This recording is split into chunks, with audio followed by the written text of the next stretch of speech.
I've been having this big issue with clicking things lately. And it hasn't been wonderful with me. Oh my dear God. What's up, everybody? Welcome to Boston Concessions. I'm your host, Topher. It's been a wild little moment. And we're back. No, we're really not. I'll be the one to like straight up say it. I've been kind of testing out TikTok a little bit and how it compares with people and certain things that you can review. In the manner of like, when you ask a question, like something about Drake May, something about the Patriots. It's just been a weird experience for me because anybody who's been on TikTok, there are a lot of people that know it has addictive tendencies. It has certain carries that go from point A to point B. It's really weird in the logical sense. But the one thing I find with it is that there's always people who comment and bring the negative.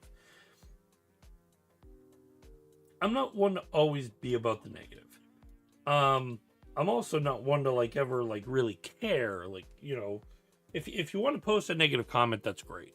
If you want to talk to me about like, hey, I asked you a question and basically laid it out to you, that's perfect too. But don't question my question to your question because you just want to be an ass. I'm fine with answering anything. Like, also, if I put something out there and be like, hey, I want to ask you guys a question. And then like it's simple because the question I ask is, why do people fear the Patriots? Do other teams, their fan base, anything, is it something about the Patriots that scare people? Now I know what you're gonna ask because I'm gonna bring it up and I'm gonna basically review it with everybody. But the reason I ask this question is because a lot of people will go out and be like, oh, my team this, my team this. And then when they do the my team this, 15 different things in 15 different ways and 15 different aspects are just 1, 2, 3. Like, oh, Patriots suck. Oh, my team, Patriots suck. Why? What do they suck for? Because they were good in like the early 2000s, because they created the dynasty, because they went like all ham and everything, and I just got something on my glasses, now I have to wipe it. And that's actually true. If anybody's actually listening if you're listening on a podcast, I am cleaning my glasses right now because something just got on them. If you're watching on YouTube, hey! But that's a great valuable point. Like, why ask a question is irrelevant. You're going to ask a question because you want to know the answers to them. But why give an answer to a question when the only thing you're basically going to say is, oh, because they suck?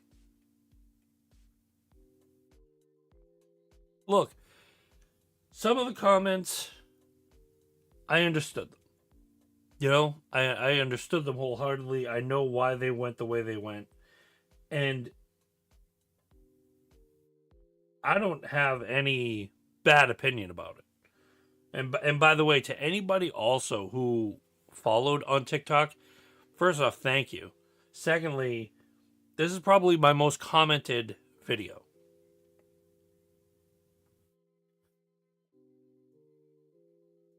I really wanted the truthful answer. Why are other fan bases so negative on the Patriots? Is it fear? Embarrassment? Like, what truly makes you uncomfortable with the fact of like what the Patriots are and what they do? Tom Brady is gone, and yet you still rip the team. Bill Belichick is gone. You still rip the team. Now, I can understand if you're Jets fans, if you're, Dolphins fans, you have that moment of, man, we can't do anything. That's my given point. Like, if you're gonna ask a question, ask the question, but within all honesty, ignore your team and just answer it. Because in my eyes, people do fear the Patriots. You have the mark of Bill Belichick sitting on your throne. Why? Well, it disturbed me. So you've got to hate a full team because they disturbed you from when you were younger, from when you were anywhere else. It's like, come on. But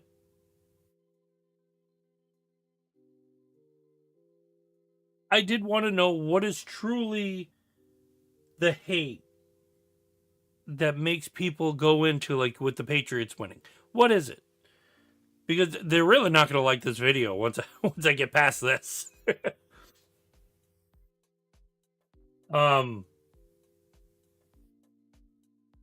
First off, there's a couple people that have made this comment, like, the fact is we're back. We're not back. Whoever's saying, like, we're back, baby, yeah, we're back, I'm going to correct you. This is one season out of the past 5 that we've been in the playoffs. If you want to say we're back to the playoffs, great. Because it's been a while since we've been back there. I'll give you all that and then some. But if you want to tell me that we're back, Dynasty 2.0. First off, sit down, please. Don't hurt yourself. And of all else, don't roll over. The Patriots aren't back until a couple seasons. We're still, quote unquote, in rebuilding, remember? We've got a couple things to do. We've got like a couple pieces to like put together. This is what's expected. So when you want to sit there and tell me, yeah, we're back, baby. This is also what gets people riled up. Because there'll be a Bills fan who rips it. Like, oh, we're the AFC champs. Like, with this and this. I can't see any Bills person, like, basically barking up the tree. Because there's always something that stops them. Jim Kelly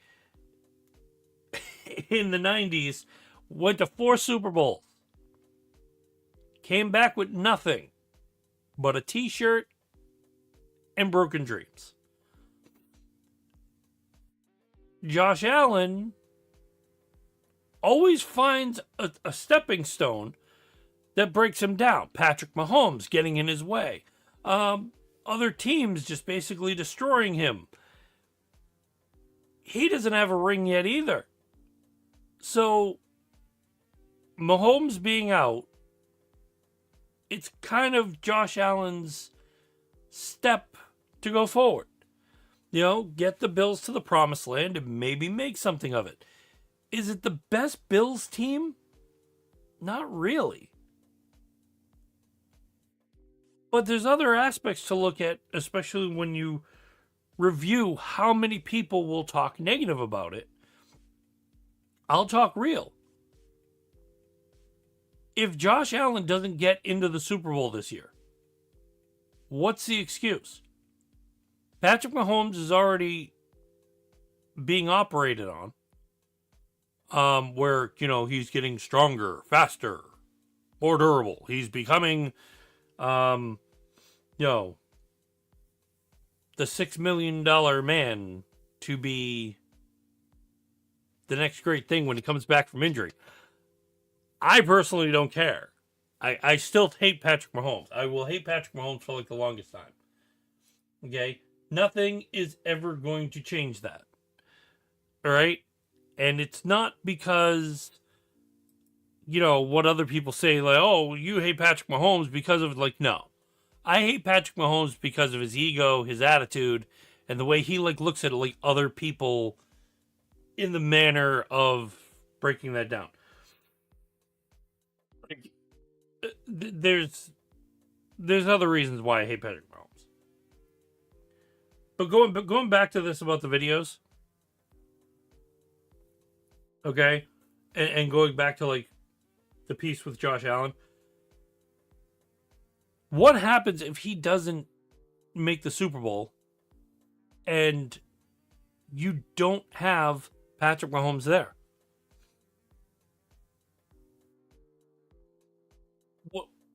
What's his excuse? It's like everybody wants to make an excuse when you roll into the Patriots. Like, oh, we've got this. It's like, well, here's your chance. Here's your shot. Here's everything else you got. Where's the rest of it? Somebody is going to look at it and there's going to be something that comes up to it. And when that happens, that's what I want to know. Because right now, the Bills have to go through the remainder of the AFC to get where they need to be. Is it going to be an easy task? No. And is there weather concerned? Sure. Is there other concerns? Sure. Are there proof positives that anything will happen with that? Yes. They could make the Super Bowl. They could make it, but then they have to fight someone from the NFC. The Seahawks? Since they've added Sam Darnold, they are nasty. You've got the Seahawks. Let's see. You've got Denver, who there's a piece I'll add to Denver, but like I'll go into that like a little bit later. There's a lot of things that like you've got to look at when it comes to especially the playoffs right now and the way everything else is going to go on.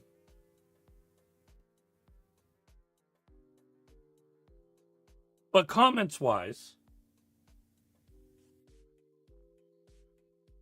someone gives me a comment, no one's afraid of the Patriots. No one likes the Patriots except your fans. Brady Belichick era won enough with some controversy around it. Controversy is always a strong suit. Inflated footballs. Come on. Taping another team's practice, which other teams have done it. The Patriots are just one of those teams that someone decided, hey, we're going to use you as an example that maybe we shouldn't do this anymore. There's always tunes to how things go. My follow-up question to that person was, so you hate a team for being good? Their comment, without even like grasping this, no one said anything about hate or a team being good. If you don't want answers, don't ask questions. So this person wants to leave a comment, do everything, and you hate them for being good. Listen, I'm one for, like, if I was a Bills fan, I would hate the Patriots, but I would respect their craft because of what they're doing. I would hate them because they either defeat the Bills or basically make them walk. If I'm a Jets fan, first off, sorry. I can't in good conscience say anything, considering, like, Jets fans go through enough. But if I'm also a Dolphins fan, it hurts each year when the Patriots would school you. And it's not a shot. But you also have to respect your team, but you also have to respect the team around you. My comment after that is, like you said, no one likes the Patriots. Not liking someone isn't love, it's hate. Hence why I asked. It's true. I want to know why the person has hate so much for the Patriots. That's it. That was my main response.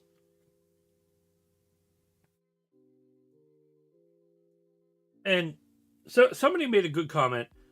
Seems the Broncos and Patriots have a lot in common. Each team's fans feeling really optimistic and everyone else putting them down, and only time will tell. This is true.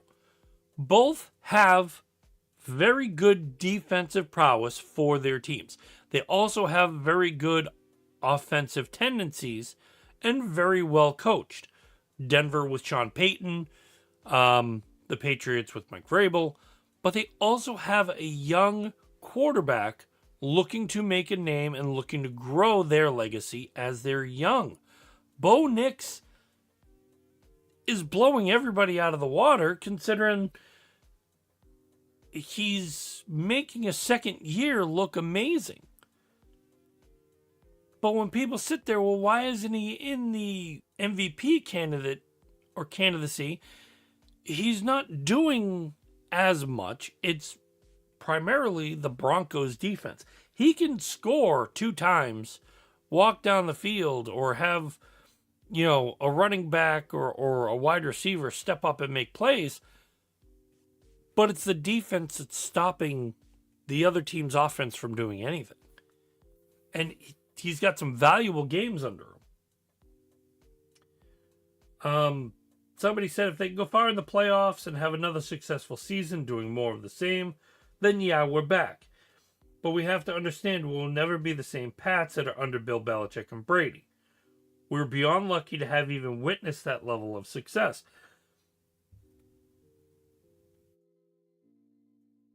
I like that. And the reason I like that is because it is true. In order for us to be back, you have to have multiple seasons of being back. Are we back in the playoffs? Sure. I'll give the notion that, we're back in the playoffs. We're back into, where we should be and where we're making those strides. That's fine. Comparing it to Bill Belichick and Tom Brady, I will never do. Mike Vrabel is made from a different cloth. The way he acts, the way he motions, the way his presence is just all around different. It's like the anti-Bill. Okay? Bill with the to Mike Vrabel's be hyped for this. I want this. I want you guys to have this. There's a difference between how Bill looks and how Vrabel looks. And maybe it's to the fact of why, you never got to film things with Bill Belichick because he was just me. That's maybe why you actually were able to do something with Mike Vrabel, where he wants to see that positivity. He wants that to radiate. And I can understand why. No matter what happens at the end of the season, you have the off season to worry about. And that's taking on free agents, a new class of draft picks, anybody. You want to see the difference between Bill Belichick, Gerard Mayo, Mike Vrabel. Because when we get into the Jets-Patriots game, there's a lot I'm going to say because body language played a lot into that. And I think Gerard Mayo wanted to be Bill Belichick 2.0. Mike Vrabel wants to be Mike Vrabel 1.0. And that's where I leave it, especially with comments having to do with Brady. I'm never, ever going to sit there and say that Drake May is Tom Brady incarnate, Tom Brady 2.0. He's Tom Brady this, he's Tom Brady that. I don't care if that's how you want to look at that. I won't, because this is Drake May 1.0. This is Drake May, as the kids call him. That's fine. That's great. Do your thing. Make that whole thing happen. I will not be one of them. Can I do comparisons of what Brady did here versus what Drake May is doing here? Yes. But am I going to put Drake May in the same conversation as who Tom Brady was? You can't. He's had 2 seasons. Can you compare Tom's first 2 to Drake May's first 2 and give an option of like where that's going? Sure. But don't say Drake May is Tom Brady 2.0. And a lot of people come out and say that. It's kind of, I don't want to say it's trash, but it's not a proper rendition of what you should be looking at. Drake May is going to be Drake May. We like that. We want that. We want to express that in every way possible. Drake May should be Drake May. And a lot of people still have that moment of, well, Tom Brady was here for 20 years and we did this and we did this. It's like, that's great. But Tom Brady's era is over. He's looking like a mannequin on Fox talking about sports and calling games. And oh my God, did he look horrible today? Somebody said it was Botox, but like I'm also seeing like his eyeball is facing this way, like way far left, and there's one just looking right at you in the camera, and I'm like, Tom, what are you doing? I just had to say that. I mean, is that what Drake May is gonna like, come down to? He's gonna be he's gonna be that person.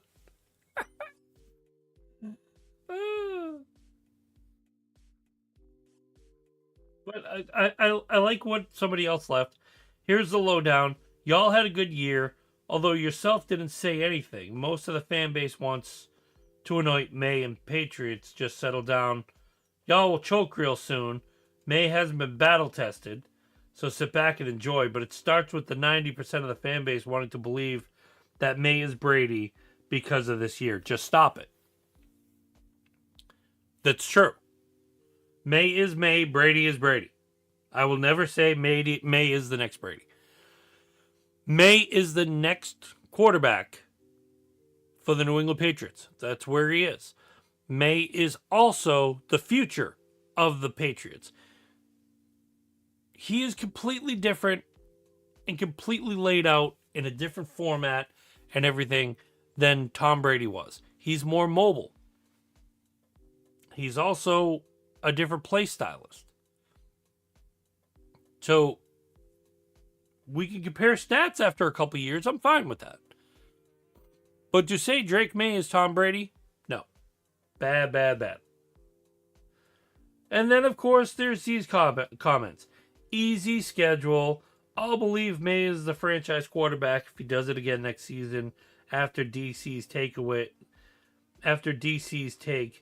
away his strengths like they did to Mahomes and Allen after 13 seconds. My question to this is, what exactly is an easy schedule? Do people realize an easy schedule is stupid? Here's my take on an easy schedule, and this is a really good take. For starters, when the NFL breaks down your schedule for the year, your record is 0-0. Your quarterback hasn't thrown a pass, hasn't thrown a touchdown.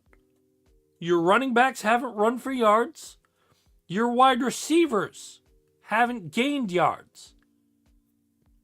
There's an injury report to how people have been, like whether they got injured during practice, OTCs, warm-ups, or the preseason. There's that. Okay? But nothing gets you where you are in this manner to lay down something that states easy schedule. Because the second take on this is also very, very simple. This is the NFL. It's the professional level. You can't sit there and say that there's not professionals. We played Cleveland, where Joe Flacco was in there, yes. But Joe Flacco is no slouch of a quarterback. I'll admit that to the days long. Joe Flacco is still a skilled quarterback. He's not Old Man Rivers. He's not Old Man Rivers. But Joe Flacco is still good. He can still make the adjustments he needs to. You still have Myles Garrett to deal with, who sacked Drake May 5 times. Don't sit there and tell me, oh, well, easy schedule, like soft schedule, this and that. You can have the easy schedule, the soft schedule. I mean, there are things I can look at where, you can go into mentioning 15 ways to Sunday, how this is going, and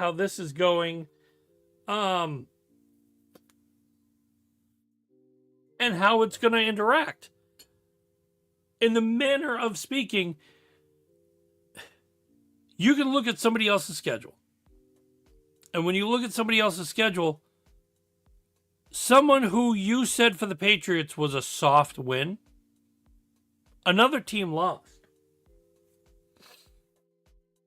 So does that make the Patriots better than that team because they won and the other team lost?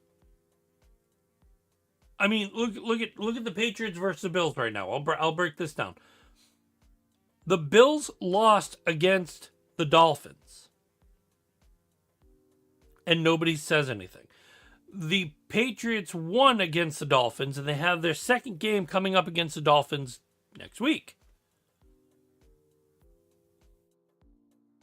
What's the argument here? We beat the Bills the first game. And then everybody made a mockery of it when Buffalo beat the Patriots the second game. Oh, see, it was battle tested. Look at that.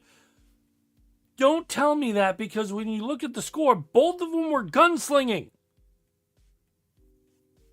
Yes, it does look bad on a certain manner, when you're up 24 points and you lose a game. Okay. But was it a total 24 points? No. Was there more than 24 points? Yes. That game, now I want to go look at it. That game, if I look at it correctly, there were a lot of points to that game. 35-31. There were also some bad calls, both ways. There were also some bad moments, both ways. But to state that Drake May did bad in certain ways, okay, Josh Allen had 3 touchdowns to Drake May's 1 interception. Did he have a bad game? Yeah. Are you going to like sit there and go, oh, well, you know, you can want to. Trevion Henderson ran 2 touchdowns. There's bonuses of where you can look at things and go, wow. I mean, Drake May, I think during that game he also had, what, a rushing touchdown?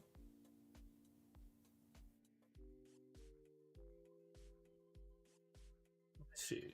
Rushing for the Patriots. Drake May, 2 rushing touchdowns. He also got sacked 3 times and didn't have a proper rating, but had 43 yards rushing off of 4 carries. Sometimes comments are moot, and it's like it doesn't need to be there. You know?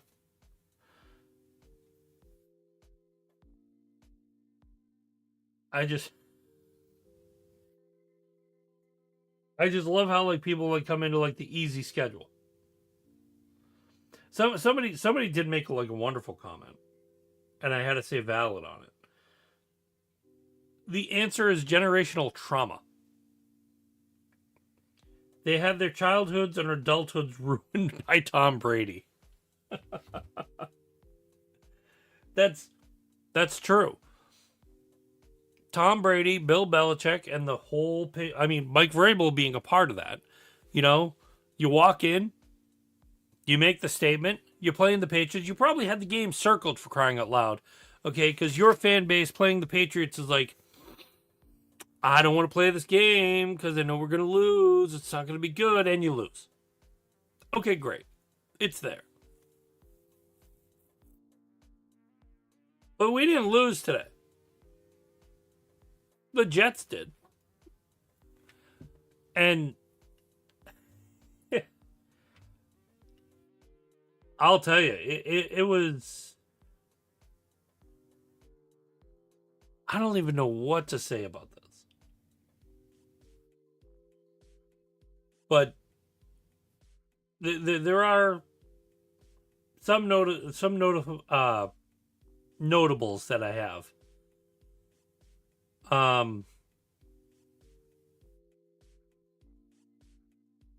First off, congratulations to the Patriots. They are AFC East champions. It's the first time since 2019.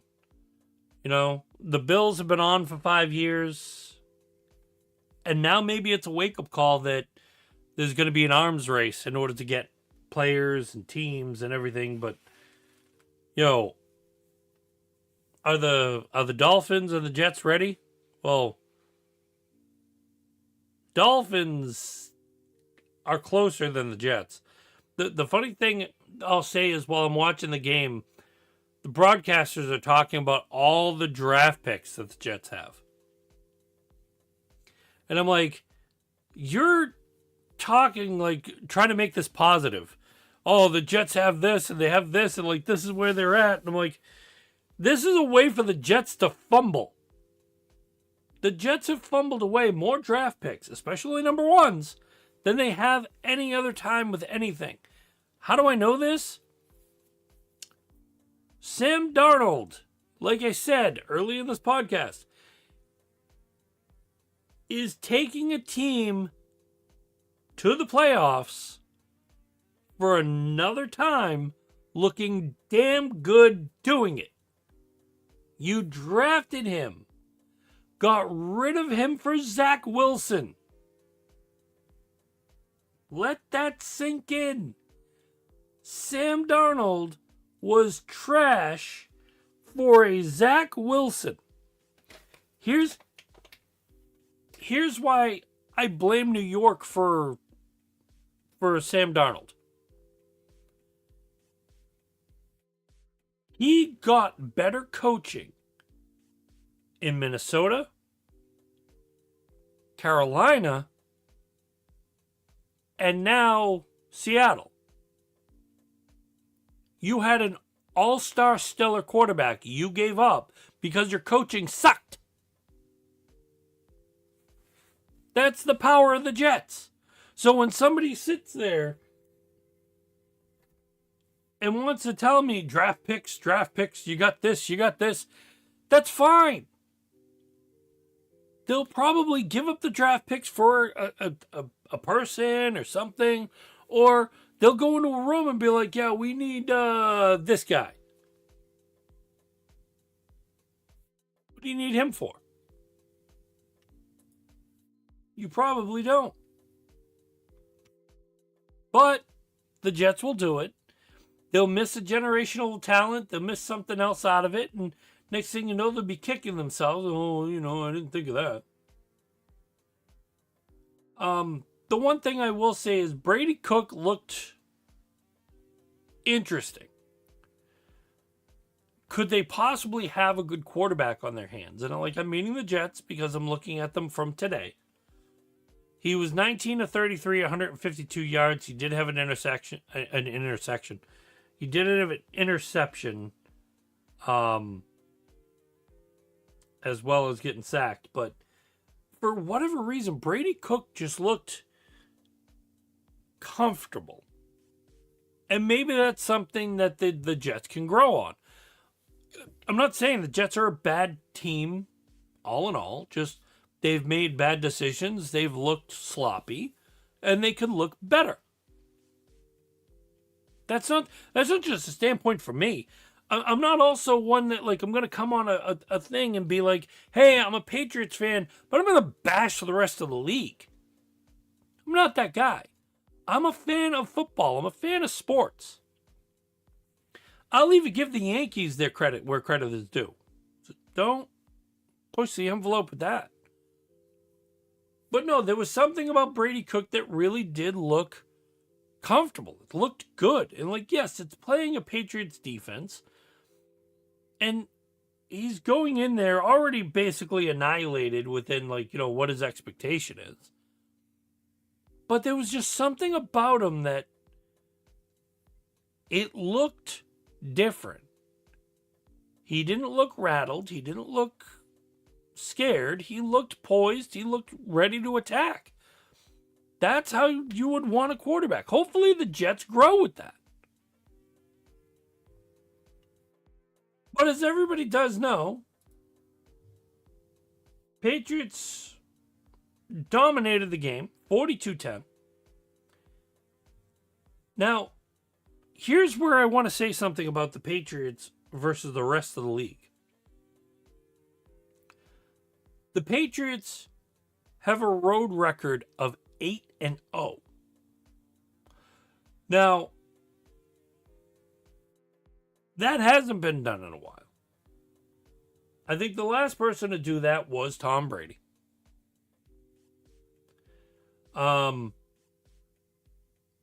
It is also I got it in the note here.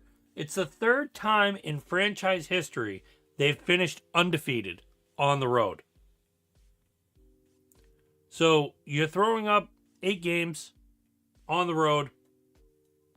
Perfect. New England also secured its 8th season with 13 or more wins since the 1970 NFL merger. It's the first time since 2022 also that they swept the Jets. And they made it beautiful. Drake May came in, standout performance, career high 5 touchdown passes.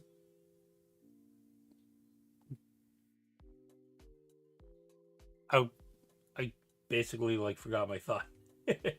I didn't like what I had written down here. I'm like, okay, how can I change that? Oh, so anybody who just heard the brain fart, it was way out there. It's hit the brakes.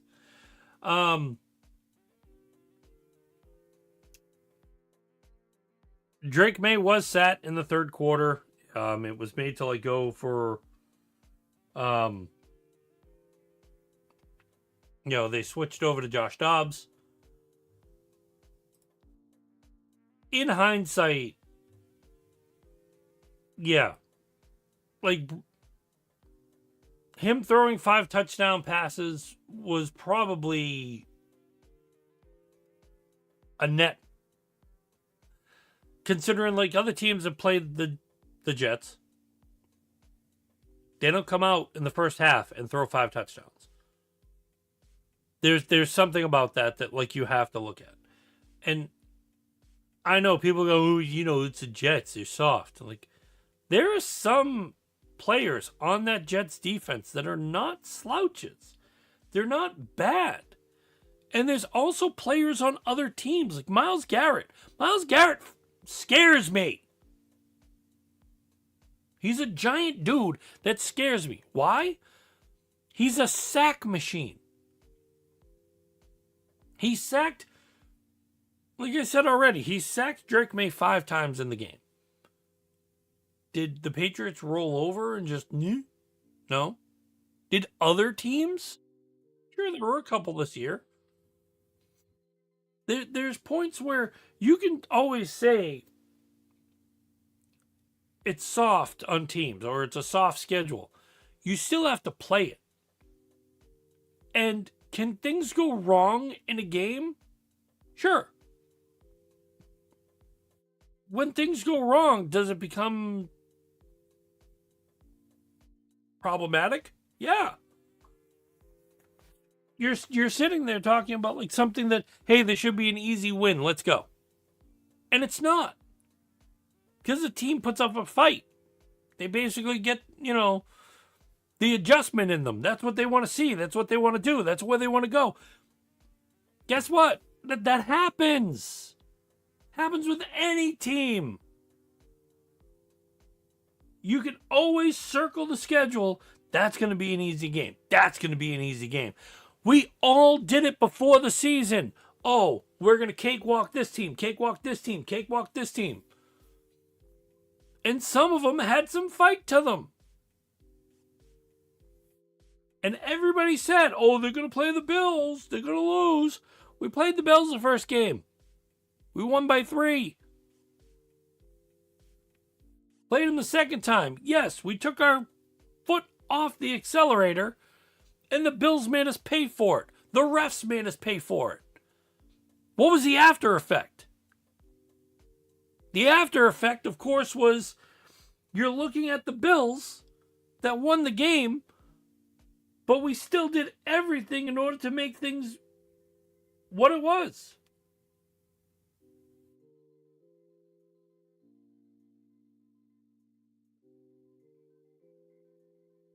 So I'm looking at this team with a perfect road record.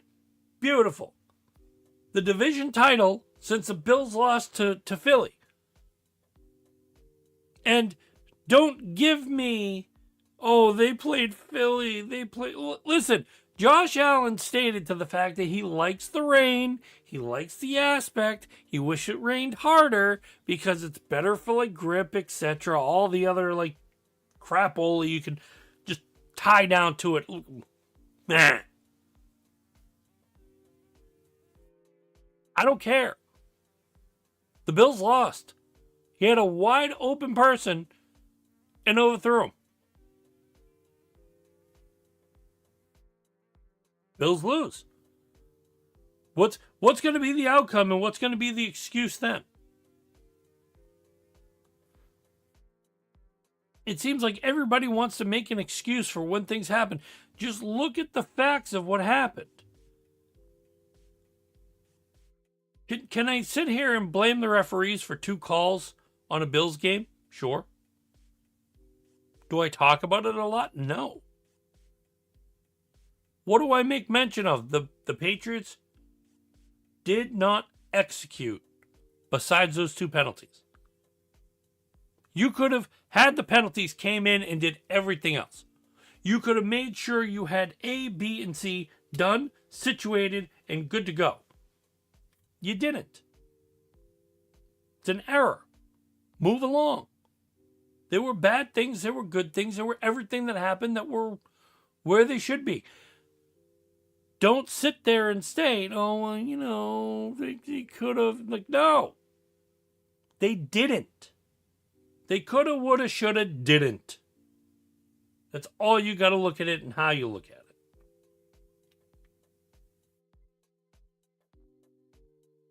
So, Drake May, as it is, surpassed 4,000 passing yards, 30 touchdowns for the season. This is a second-year quarterback.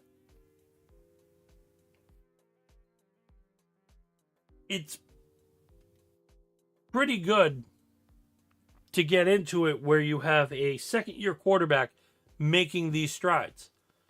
I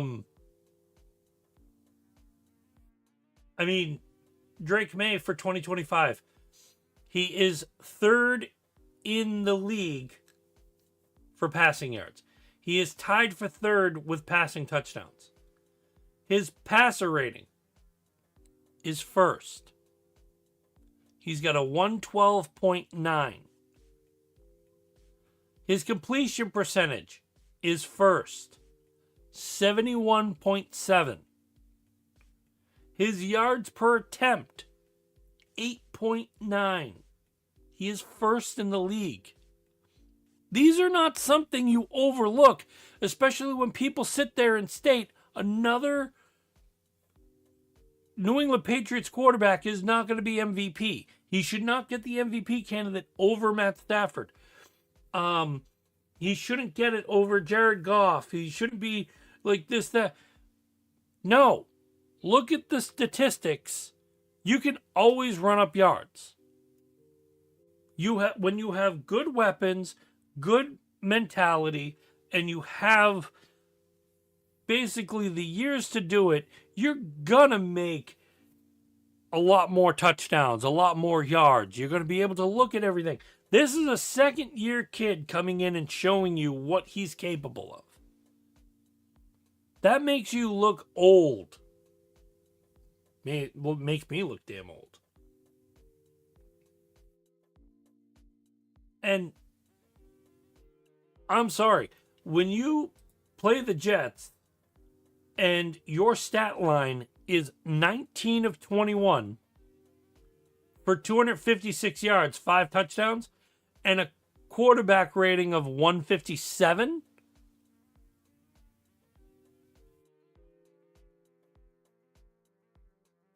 it's just shy of a perfect rating. He also completed, this is what I wrote. He set an NFL record as the first player ever to complete 90% of his passes, to include 250 passing yards and 5 touchdowns in a game. 90% completion. And it's not like he just threw 5 and called it a day. No. He threw 21 damn passes. 21. And one of those drops was Kyle Williams. And that poor man, it's the first time he dropped the ball. Think of it that way. Kyle Williams, who has a rookie season with the Patriots right now, all of his catches have been, oh man, you could probably make a little bit of, you could probably make a 30-second video of Kyle Williams' catches, and they look gorgeous, especially the touchdowns. This man's first drop was during this game. So, if he didn't drop them, it's 20 of 21. Let that sink in a little bit. You know, 2025 season comparisons for quarterbacks. Just from passing touchdowns, passer ratings. Matthew Stafford has 4,100 passing yards. He has 40 touchdowns. His passer rating is 112.1. Jared Goff, he's got 42.33 for passing yards. He has 33 touchdowns. His passer rating is 107. They even get Dak Prescott on here for like what I looked at, and even Josh Allen. Dak Prescott, 4,400 yards, almost 4,500. 30 passing touchdowns. His passer rating is 99.9. Josh Allen, just roughly almost 3,700 yards. 25 passing touchdowns. 102.2. It's not always about what you do and how you do it. It's where you do it. He does it on the field, and I'm talking about Drake May. He does it on the field. He makes sure everything is where it needs to be, and he's making it look proper. If it was, I'll say it in confidence, if it was Mac Jones, it may be different. It may not be as historical of a season. If it was Cam Newton, it still may not be as historical of a season. But you have to take those two away. If it was Bailey Zappi, it probably wouldn't look as good either.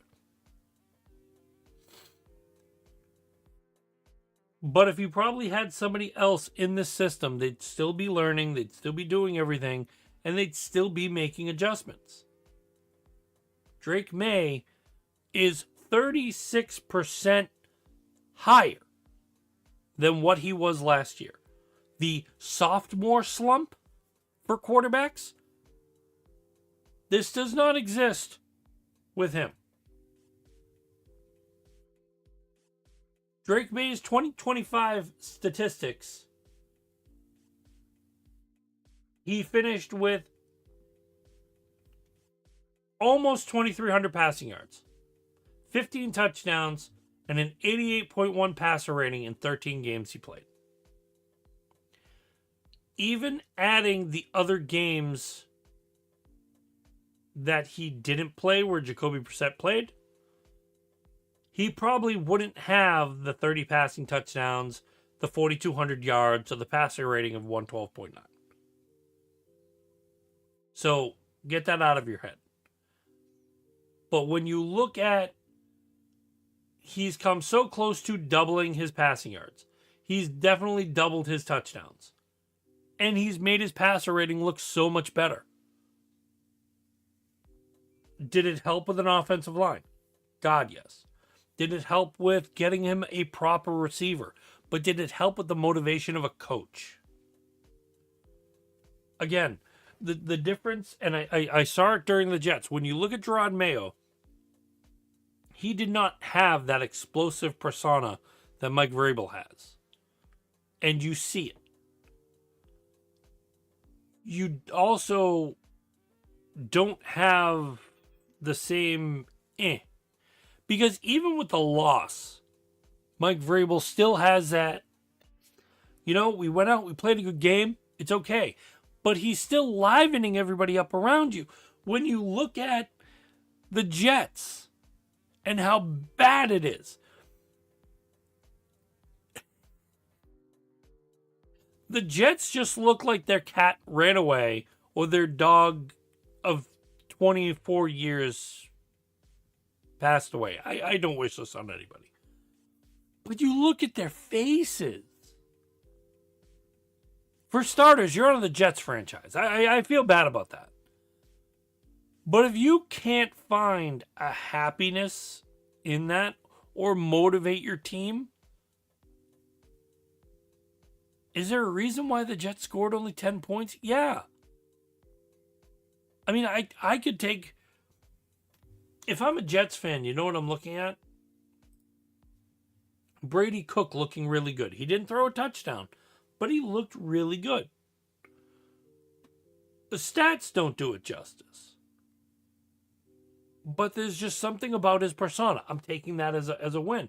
Breece Hall having 111 yards against his team. That's a positive. Looking at the receiver core that you're going to have for years to come, That's positive. That's a benefit. That's a bonus. Look at that in that way. You know, like at least get excited for something. You know? Hey, go to the Sizzler after the damn game. That's exciting. The game's over. You know how bad it is that how the Jets feel, and I get this wholeheartedly. When you've had losing season after losing season, your players feel it. But not only when your players feel it, your fan base feels it. And I'm sitting there watching a video afterwards, and one of the things that basically went into it was there are fan bases that put bags over their head. What fan base is this? The Jets. You're at home, you basically just got destroyed of a loss. Bag over your head. You will walk out of the stadium with a bag on your head, eyes cut out. That's your fan base. If Jets ownership doesn't review this, I don't know what to say about it. It shocked me. It boggled me. It's not just one fan either that somebody's making like, oh, hey, like, you know, we got a Jets fan after every game. He puts a bag on his head. No. It's multiple teams. I mean, multiple fans.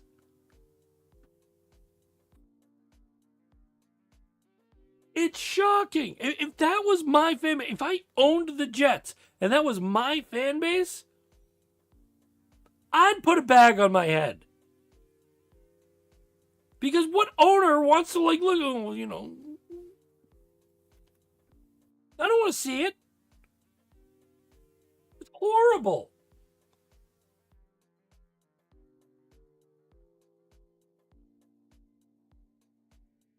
I don't even know what to say.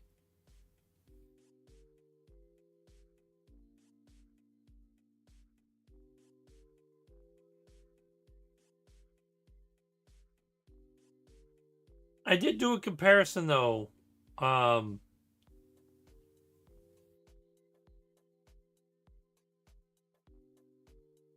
Of Drake May with other things, and this is where I will mention Tom Brady, so everybody just be careful.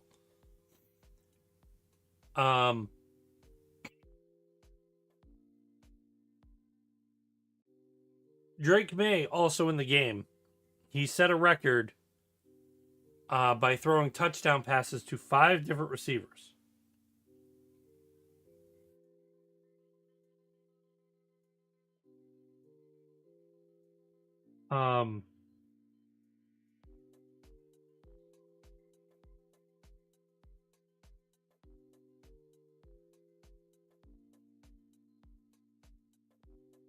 So he surpassed 4,000 passing yards for the 2025 season. He joins Tom Brady and Drew Bledsoe as the only Patriots quarterbacks to meet the mark. That's good. He also reached 30 passing touchdowns, which is the only quarterback since Tom Brady in 2017 to make that mark. So he's got a lot to look up to. Second year quarterbacks is what I basically looked into, because rookie years are great when you can put up some numbers and like basically make your mark. But your second, third, and fourth year is where you're basically going to push off and make yourself as a valuable statistic. Second year will go into your third, your fourth, and you basically have to go up from there. You'll have some down years. Everybody's going to have down years. Drake May is the current NFL leader in passer rating and completion percentage. second-year quarterbacks are like Dan Marino in '84. He finished with 5,000 passing yards, 48 touchdowns. His passer rating was 108.9. Patrick Mahomes, 2018, he had just had almost 5,100 passing yards. He had 50 touchdowns, 113.8. Now, mind you, both Marino and Mahomes for their second year were MVPs. Patrick Mahomes also had a loaded wide receiver core, rebuilt offensive line, so he was basically going ham. Kurt Warner with the Rams, he had just over 4,300 yards, 41 passing touchdowns, and then his passer rating was 109.2. He was the NFL and the Super Bowl MVP that year. Lamar Jackson in 2019, 3,100 yards, 36 passing touchdowns, 113.3. He was the unanimous MVP and had the quarterback rushing record.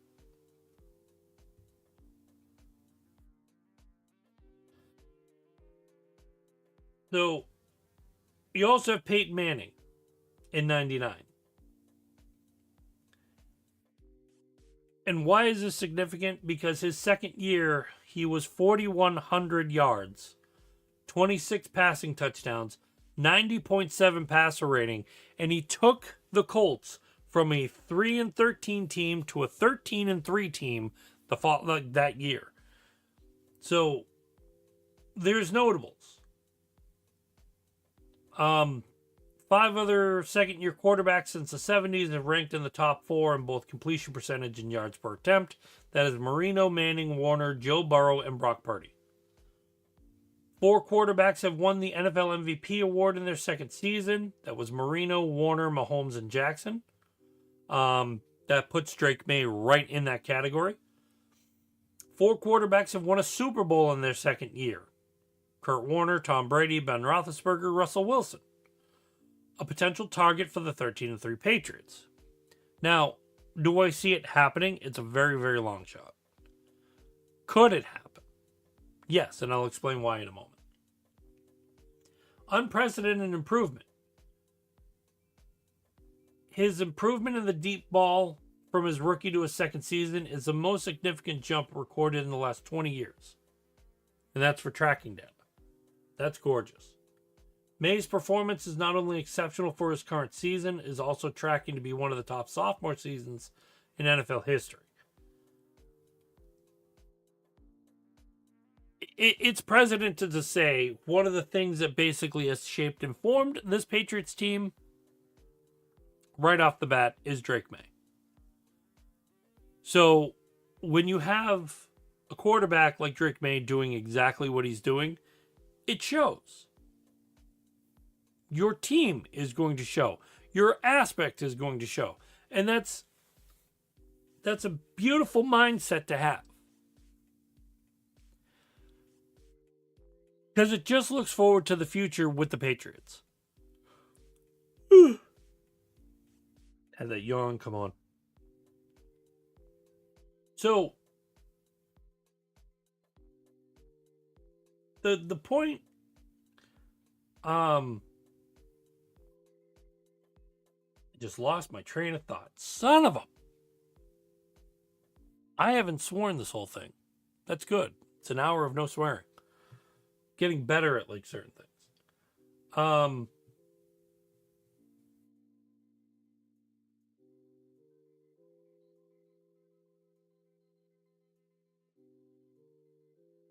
There was a point that I was going to make. I forget if it was the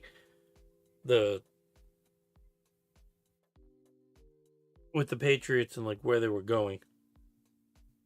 Of course, I basically just had a brain fart. But that's all right.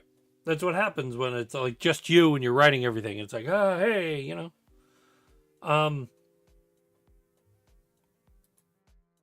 My synopsis for what I look at, especially when, you know, you're looking at, you know, the teams and everything, it's going to break down to which way the other teams go when you look at the brackets. Because if I'm looking at the playoff picture right now, it's going to have like a wide variety of everything going on. Considering you have to take into effect right now, the Rams and Atlanta haven't played yet. That's Monday night's game. San Francisco beating Chicago by 4 points. That solidifies like a lot going on in the NFC. Dallas beating Washington. Both of them weren't in the playoffs, so who cares? Minnesota beating Detroit. That basically ended Detroit's whole fiasco with going anywhere. Denver beating KC. The stickler I have with this, and this is the game I wanted to bring up.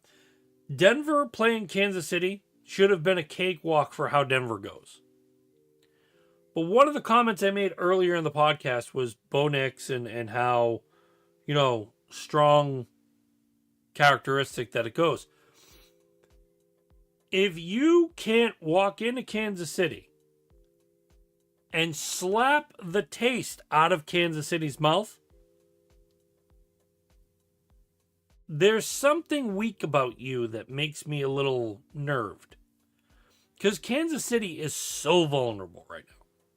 You don't have Patrick Mahomes. Pretty sure they didn't even have Gardner Minshew, of all things.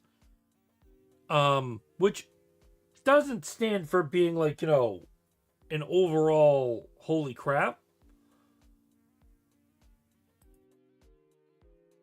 Yeah, they didn't even have him.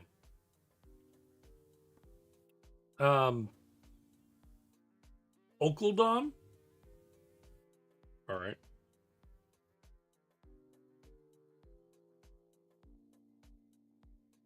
But correct me on this. You're using a third string quarterback, still puts up 13 on you, but the only thing you could put up on the Kansas City defense, which has been almost Swiss cheese within a couple things, you can't put up more than 20 points?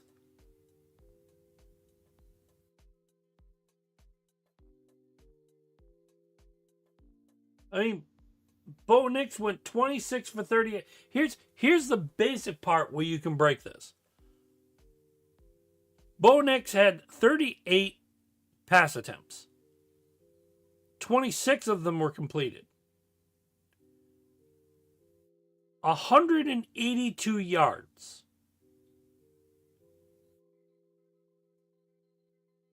He had a touchdown and an interception, and his quarterback rating was 76.9. Did he have a bad game? Sure. Is that something to speak of? No. Because that means it was check down after check down after check down after check down. Like, I don't even think I can actually see like what his longest was on that game. But you're a 13-3 team. You should have walked all over them. Okay? It's a 6-10 Kansas City Chiefs. Kansas City has been walked on all year. And even when they played in November,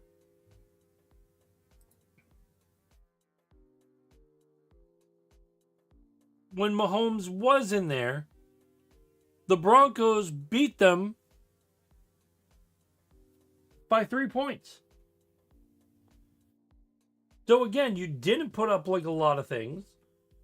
Bo Nix had 295 yards that one, 24 for 37. He had a better game the first game.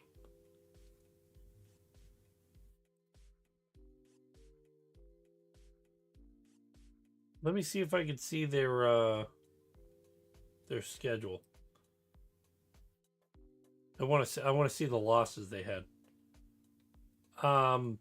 Yeah, the Chargers went in. They put up 27 on them. The Eagles put up 20. The Giants put up 9 points. The Ravens came in and put 20 points on, but Jacksonville put up 31. Detroit, they put up 17. They didn't even let the Raiders score. They let the Commanders get 7 points. They let the Bills put up 28 points. They let the Colts put 20 points up. That wasn't Old Man Rivers, though. At least I don't think it was. They let the Cowboys put up 31 points. The Texans put up 20 points. The Chargers again put up 16 points. The Titans put up 26 points on them.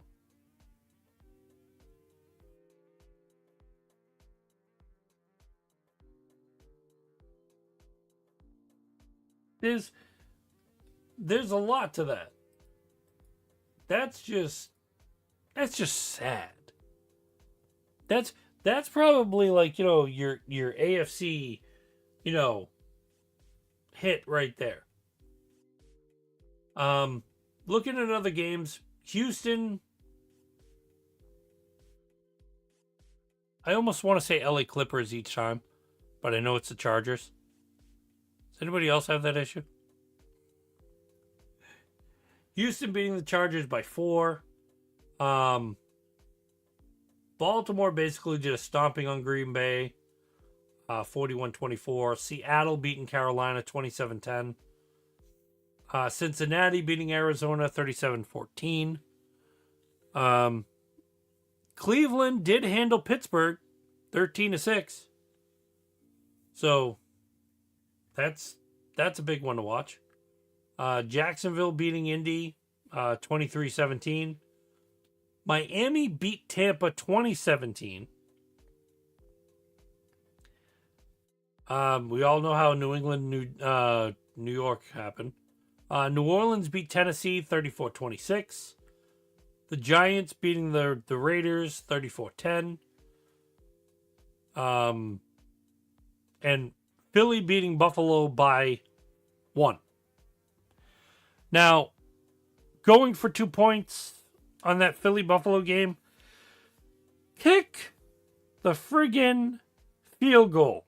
Take the point. Like, if you really think you have everything that you can do it.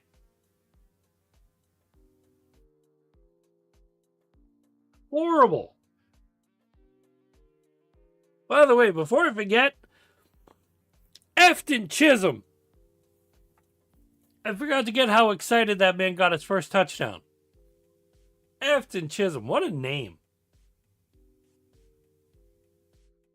So I'm going to break down the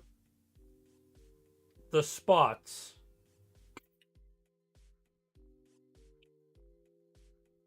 Because there's teams that are on the bubble again. There are teams that are completely eliminated.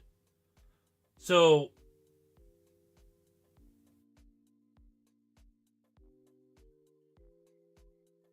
there is one playoff spot still available for each one. The AFC is looking as the Broncos, the Patriots, the Jaguars, Texans, Chargers, Bills.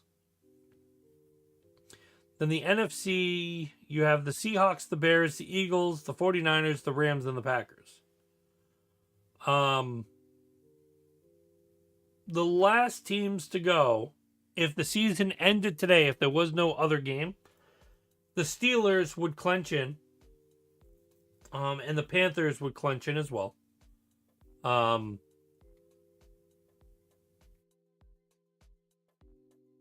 the Ravens would be outed, and the Buccaneers would be outed as well. I believe there's a point to where the Ravens are, I think it's they still need to win next week, and the Steelers have to lose. If that happens, then the Ravens take over. The Ravens take over for being first in the AFC North. Oh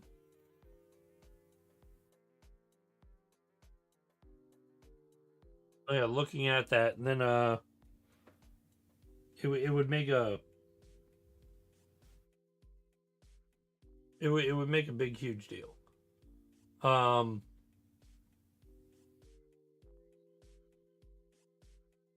course, looking with the Panthers, they're first in the NFC South. If they did a loss and the Buccaneers won, that could make a big difference because then they would both be 8-9. It's amazing 8-9 gets you into the playoffs. It's kind of horrible, but it's okay. Eliminated on the AFC side, the Colts, and I feel really bad for the Colts. So they've had Jim Irsay's widow on the field all year, monitoring with her coaches, monitoring everything else. She's been nothing but stellar. And Daniel Jones's resurgence on who he is as a quarterback, again, just shows you need a good coach to make something lively happen. It's true. Because the Colts at the beginning of the year were just, holy cow. The Dolphins are officially out. Bengals are out. Chiefs are out. Browns, Titans, Jets, Raiders. Amazingly, there is a worse off team than the Jets this year. It is the Raiders. For the NFC, the Vikings are officially out. The Lions, the Cowboys, the Falcons, the Saints, Commanders, Cardinals, and Giants. It's amazing to look at this because I was curious as to which New York team was going to be so bad. And the quarterback situation was kind of funny. Because one of the things I had was you had Russell Wilson going to the Giants, and then you had Justin Fields going to the Jets. And I thought it was absolutely funny because you had both of them on the Steelers for the year. Of course, Aaron Rodgers came into play. He went to the Steelers. They're on the cusp of like going to the playoffs. And you had Russell Wilson and Justin Fields branch off. Of course, they went to both New York teams. Out of the whole thing, and I do have to say this, if I had to look at which one lost, Russell Wilson lost. Because I said which one would be the worse off quarterback. Justin Fields stuck around more. He was trying to do what he could, but of course he's playing for the Jets. Russell Wilson just looked tanked. And Jackson Dart looks good.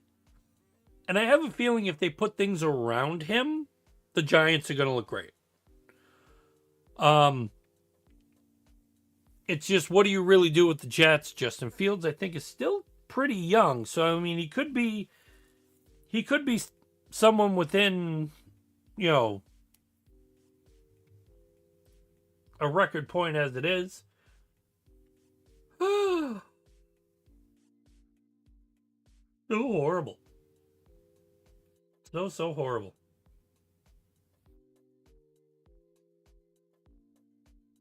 Oh. How's everybody doing? Oh. It's amazing seeing all the standings and all. And of course, when I look at the standings for exactly what they are,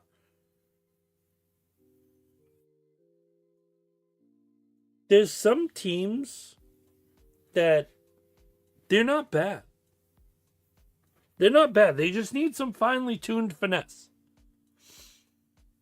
Does that mean to the fact that your schedule is going to be soft or easy? No. No schedule is easy. No schedule is a cakewalk. You still have to prepare. You still have to make sure that you've got the right personnel. You have to make sure your guys aren't injured. And you have to go in there with promise. Even as a team that is 3-12 or 4-12 or whatever it is, losing record.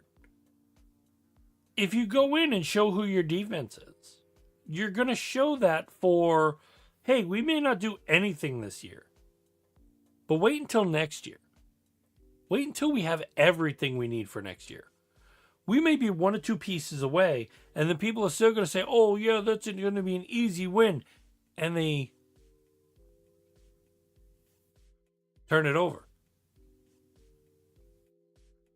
It's not an easy win.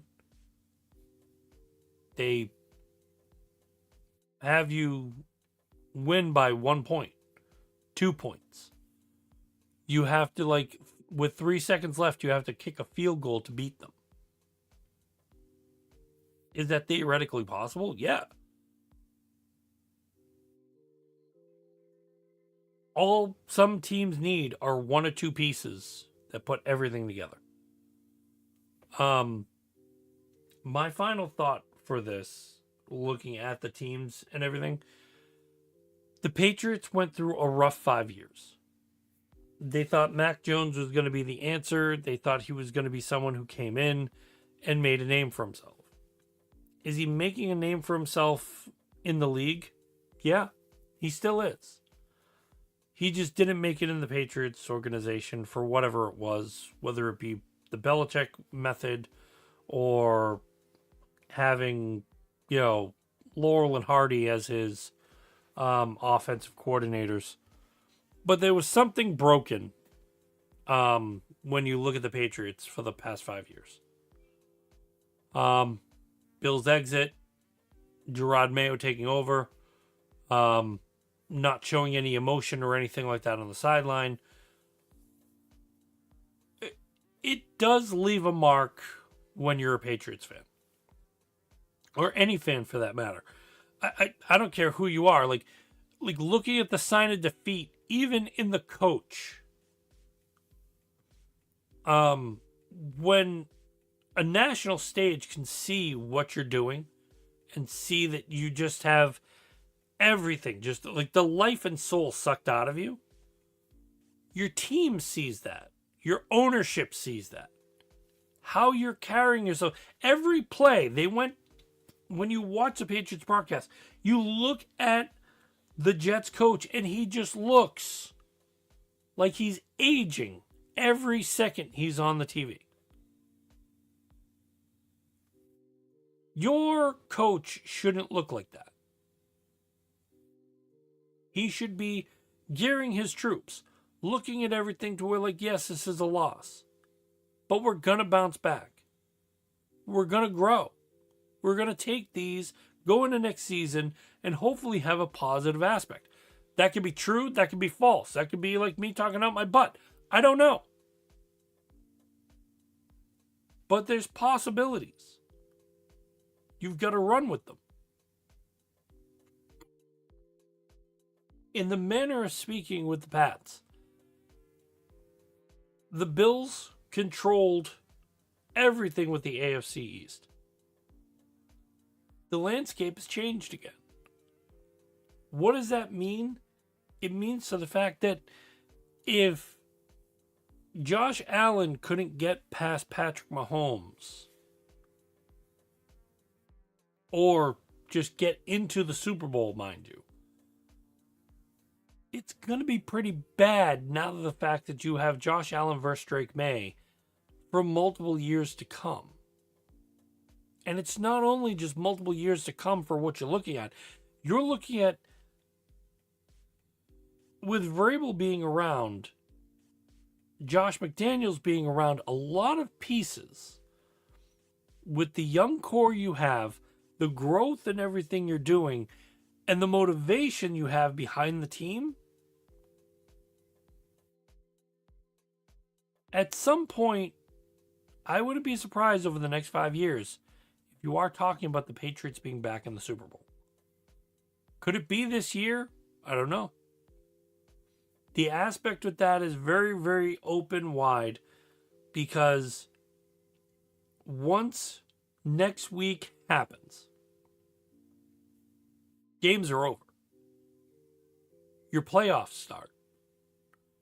You are now facing the better teams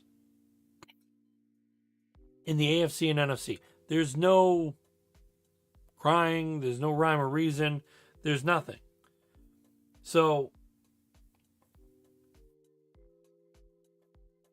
the method to do this is very simple. If you play hard, you structure it, and you go into the game each week prepared, you're going to come out either a winner or a fighting team that took a loss. Do I think the Patriots have that mentality to go deep into the playoffs?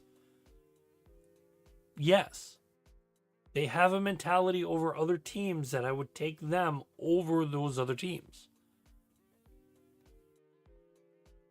What's the reason for me saying season over, playoff start? I've said it since I started the podcast. One of the things that I see every single time: do not underestimate even the worst team in a playoff picture. Upsets happen. Teams do not prepare properly. And also, the bad team will make a statement going forward. It could also be to the fact that the team that is fourth defeats a top tier team, etc. That can happen. Anything can go on in the playoffs.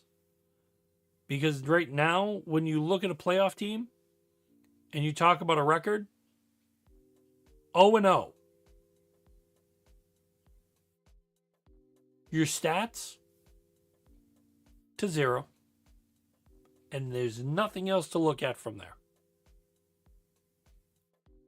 You have everything to gain with nothing to lose but your season. That'll make a huge, huge difference. So, do the Patriots have a shot? Sure. So do the Bills. So do the Steelers if they make it. So do the Jaguars, who have been looking phenomenal. But again, it's playoffs. It's a whole different animal once you get in there. Now you've basically got to set the tone and make sure that you're a team that wants to be there. Who knows? You could have a wild card team that gets to play another one of the teams, and the wild card team makes exception. What happens if the Bills are eliminated first round? What happens if the Jaguars, the Texans? What happens if the Broncos get blown out for the first game? Can it happen? Oh, yeah. What's to look forward to? Because I'm looking forward to it. Some notables for anybody who's here, and I'll let you guys know like some of the excitement. So starting after the first of the year, I'm going to change up a couple things, possibly the backdrop, a couple extra like little things that are going to be seen. We're going to make it like a different year for next year. The other thing is that Tuesday is going to be a very special show. It's going to be like a very special episode of Blossom. Blossom. Tuesday, I'm looking at an 8 p.m. start. Considering it could be like an hour or two. We're going to have maybe like a guest or 2 or 3, but it's going to be like something that people are going to pop on and say hello. We will have a very special guest. It'll be the one and only Joe Murray. He'll be joining us again like last year where we did a very Murray Christmas. We're going to be making it a very Murray New Year. So instead of being after, it's going to be before. Also, we're going to be celebrating the 50th episode I did for this year. Gaining 50 episodes is pretty cool. But then we're going to go into season 3, and it's going to be like a whole different ballgame. So I'm excited. I know some of the people I've talked to are excited. Hopefully also, to anybody who's gotten this far, if you have TikTok, find us at Boston Concessions. I want to get 50 followers, so this way I can start doing live on there. And get some comments, some feedback, some everything else. But all in all, before my next show, like the next show and everything, to anybody who's actually been here through the rough patches, through everything, through like not showing up when I should be, thank you for sticking around, and thank you for helping this channel grow. That's what I want to do. I want to go upward and more and grow with it. And I have a lot of really cool ideas for 2026. And hopefully to the fact that they get, their ideas hit and we look good. Who knows? Maybe somebody will like me. I'll do their readings for something. You're right. All in all, I want to thank everybody for coming out, hanging out with us. Everybody from X that is live on there, and then also everybody on YouTube, but also people that listen on Spotify. Thank you immensely. It was a good percentage year. I just want to go forward from there. So till we meet again Tuesday 8 p.m. Thank you all. Thank you for being here. Thank you for the support, the love, the all good stuff. We will talk to you soon. Again, this has been Boston Concessions. We're an SSBN podcast. Thank the boys from Rhode Island for letting me into their lovely home. And I will see you when I see you. Congratulations again to the New England Patriots. We'll have a lot more to talk about on Tuesday. And as they always say, good afternoon, good evening, and good night.